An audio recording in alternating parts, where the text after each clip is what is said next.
இல்லை, நான் எனக்கு தெரிஞ்சு அது உண்மை, நான் நம்புகிறேன், அவ்வளோதான். மற்றபடி அது நான் நம்புகிறேன்.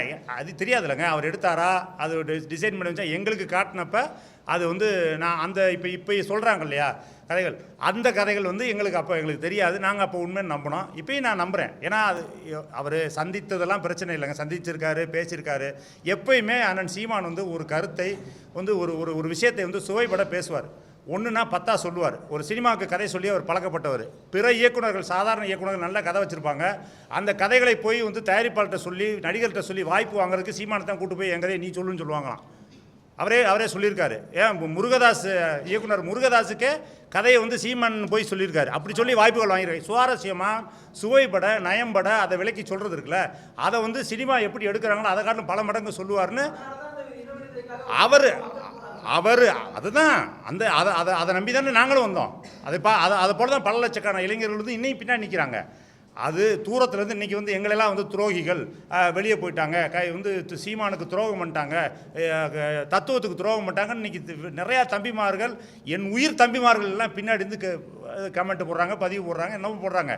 ஆனால் அவங்களுக்கு தெரியாது சீமான் எப்படிப்பட்ட ஆள் என்பது தெரியாது. போக போக அவங்களுக்கு தெரியும். இன்றைய கூட்டம் இன்றைக்கி இங்கே இருக்கிற கூட்டத்தில், இன்றைக்கி தமிழ்நாடு முழுக்க இருக்கிற அதிருப்தியாளர் கூட்டத்தில் இப்போ நாம் தமிழரில் இருப்பதை காட்டிலும் பல மடங்கு வந்து சேருவாங்க. ஏன்னா அந்த அந்த அந்த வாய்ப்பை அவரே உருவாக்கி கொடுப்பார், சீமானே உருவாக்கி கொடுப்பார்.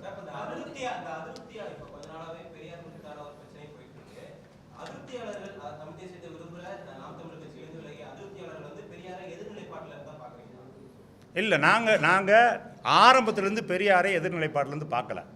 பெரியாரிடம் ஏற்றுக்கொள்ள வேண்டிய கொள்கைகளும் இருக்குது, நிராகரிக்க வேண்டிய கொள்கைகளும் இருக்குது. அது எல்லா தலைவர்கிட்டும் இருக்குங்க, பெரியார்கிட்ட மட்டும் இல்லைங்க. பெரியாரிடம் நாங்கள் கட்சி தொடங்கும் போது என்ன நிலைப்பாட்டில் இருந்தோமோ அதே நிலைப்பாட்டில் தான் இன்றைக்கி இருக்கோம். பெரியாரை எங்கள் வழிகாட்டியாக ஏற்றுக்கொள்கிறோம். அதே நேரத்துக்கு இந்த எங்களுடைய இனத்திற்கு எதிரான அவர் சொல்லியிருந்த கருத்துக்கள் நாங்கள் விட்டு தள்ளிட்டு போயிட்டே இருக்கோம். அவ்வளோதான் எங்களோட நிலைப்பாடு தான். இன்றைக்கு பெரியார் எங்களுடைய சாமி, ராமசாமி என்னுடைய சாமி என்று பேசிய அண்ணன் சீமான் அவர்கள் ஒரு காலத்துக்கு பிறகு மாற்றினார், வழிகாட்டின்னு மாற்றினார். இன்றைக்கி ஒட்டுமொத்தமாக பெரியார் வந்து மண்ணு கிடையாது, பெரியாரே மண்ணுன்னு பேசுகிறார். அந்த அளவுக்கு நாங்கள் முட்டாள்தனமாக இல்லை, இது வந்து ரொம்ப தவறான அணுகுமுறை. ஒரு ஒரு ஒரு ஒரு இந்த சமூகத்திற்காக நின்ற ஒருத்தர், அவருடைய கருத்தில் முரண் இருக்கலாம், முரண் இல்லாமல் இருக்கலாம், நின்ற ஒருத்தரை இழிவுபடுத்துவது. செத்து போய்ட்டு நேற்று சாயந்தரம் கூட்டம் போட்டு பேசினார் பெரியார். நேற்று சாயந்தரம் சைதாப்பேட்டையில் கூட்டம் போட்டு பேசினார். இன்றைக்கி காலையில் நீங்கள் வந்து இவ்வளோ பெரிய ஒரு எதிர்ப்பு இது எடுக்கிறதுக்கு ஏதோ ஒரு காலத்தில் பேசிட்டு போயிட்டார். அந்த கால சூழலுக்கு அந்த அரசியல் அவருக்கு தேவைப்பட்டிருக்கு, பேசினார். இன்றைய காலகட்டத்தில் எது தேவையை எடுத்துகிட்டு போகணும். எவ்வளவோ அரசியல் தலைவர்கள் இருக்காங்க, எவ்வளவோ காந்தியடிகள் இருக்காங்க, நேதாஜி சுபாஷ் சந்திர போஸ் இருக்கார். எல்லாத்தையும் நம்ம அப்படியே உள்வாங்கிக்கிறோம். யார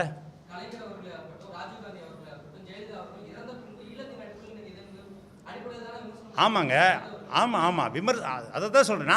நாங்கள்லாம் விமர்சனம் பண்ணவே இல்லைங்க. நாங்கள் வந்து அவங்களுக்கு பின்னாடி நீங்கள் பின்புலமாக இருந்ததுனால எங்களை சேர்த்து சொல்கிறீங்க நீங்கள். நாங்கள் வந்து அவருடைய கருத்துக்களுக்கு எல்லாத்துக்குமே நாங்கள் உடன்பட்டாளர்கள் கிடையாது. நாங்கள் எல்லாம் செயல்பாட்டாளர்கள், பின்னாடி இருந்து செயல்படுத்தின ஆட்கள். சரிங்க, அதெல்லாம் நிறைய போராட்டங்கள் வந்து அவர்கிட்ட நடந்துச்சுங்க. எங்களுக்கு அவருக்கு கருத்து முரண்பாடு உள்ளுக்குள்ள நடக்கும். எங்களுக்கு வேறு வழி இல்லைங்க. அன்றைக்கி சீமானை விட்டால் வேறு வழி இல்லைன்ற நிலை இருந்தது. ஒரு காலத்தில் இது எப்படியாவது திருந்துவார், மாறிடுவார் அப்படிங்கிற ஒரு மனநிலையில் ரொம்ப காலம் நீண்டு வந்தான். கடைசியில் ஏமாற்றம் தான் வெஞ்சிச்சு.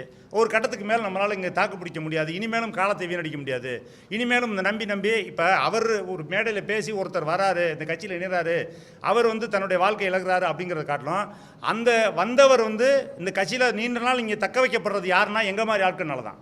ஒரு சீமான் வந்து ஒரு மேடையில் பேசுகிறாரு, ஏதோ ஒரு கிராமத்துலேருந்து ஒருத்தன் வந்து ஈர்க்கப்பட்டு வர்றான், அவனை நாங்கள் தக்க வைக்கிறது யாருன்னா அங்கே தொகுதி செயலாளர் இருக்கிற, அங்கே மாவட்ட செயலாளர் இருக்குது, அங்கே மண்டல செயலாளர் இருக்கிற ஒருத்தன் தான் அவனுடைய உறவாகவும் நல்லது கிட்டத்துக்கு கலந்துக்கிட்டு அவன் போய் வந்து பொருளாதாரத்தை செலவழித்து அவனுக்கு கூட இருக்கான். ஆக தக்க வைக்கிறது யாருன்னு பார்த்தீங்கன்னா நாங்கள் தான் தக்க வைக்கிறோம்.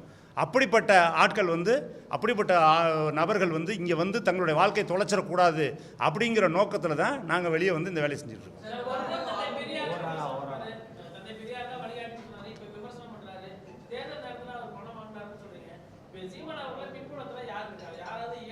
நீங்கள் தான் பார்க்குறீங்களே, சமீபத்தில் பார்க்குறீங்களே, நீங்கள் வந்து அவருடைய இப்போ சமீபத்தில் பார்க்குறீங்க, ஐயா ரஜினிகாந்த் அவர்களை சந்தித்து வந்த பிறகு அவருடைய போக்கு எப்படி இருக்குது அப்படிங்கிறத பார்க்குறீங்களே, நீங்கள் புரிஞ்சுக்குவீங்க. வெளிப்படையாக கொஞ்ச நாளில் வரும்.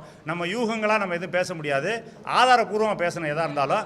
ஆனால் அவருடைய செயல்பாடுகளை வச்சு சொல்லுங்கள். நீங்கள் ஒரு எச் ராஜா என்ற ஒரு பிஜேபி ஒரு ஆர்எஸ்எஸ் கார ஒருத்தரை பேரறிஞர்னு சொல்ல வேண்டிய அவசியம் ஏன் வந்தது என்ற கேள்வியை உங்களுக்கு வைக்கிறேன். என்ன அதை மட்டும் சிந்திச்சு பாருங்கள். எதுக்கு அவசியம் இருக்குது? பேரறிஞர் சொல்ல வேண்டிய அவசியம் என்ன இருக்குது? இன்றைக்கு பாண்டே அவர்களை 20 மடங்கு உங்க அறிவாளி அப்படின்னு சொல்ல வேண்டிய அவசியம் உங்களுக்கு எங்கே வந்தது அப்படிங்கிற இந்த கேள்வியை மட்டும் நான் விடுறேன். நீங்கள் அதில் பதிலை நீங்கள் கண்டுபிடிச்சிக்கணும்.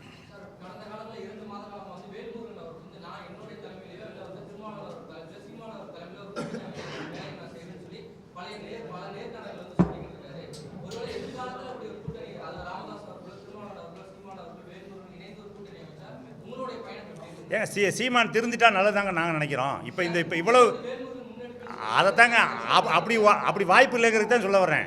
சீமான் திருந்துறதுக்கு வாய்ப்பு இல்லை. இப்படி வேல்முருகனுடைய ஆசையும் அது பேராசைன்னு நான் சொல்கிறேன்.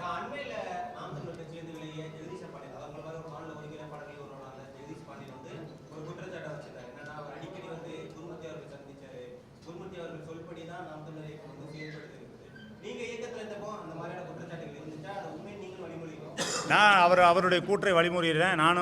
நான் மதுரையில் இருக்கிறேன். திரு ஜெகதீச பாண்டியன், தம்பி புகழேந்தி உள்ளிட்டவர்கள் சென்னையில் கூடவே இருந்தவங்க, எல்லா சந்திப்புகளுக்கும் உடன் இருந்தவங்க. அதனால் நான் அதை சொல்கிறத காட்டில் அவங்க சொன்னால் தான் நல்லாயிருக்கும். கூடிய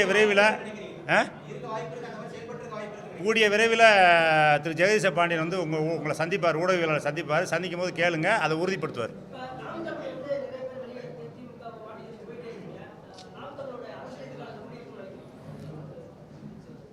2026 8% வாக்கு வாங்கி ஒரு அரசியல் அங்கீகாரத்தை பெற்றிருக்கார்ல, மாநில கட்சி என்ற அந்தஸ்தை, அதை இழப்பார்.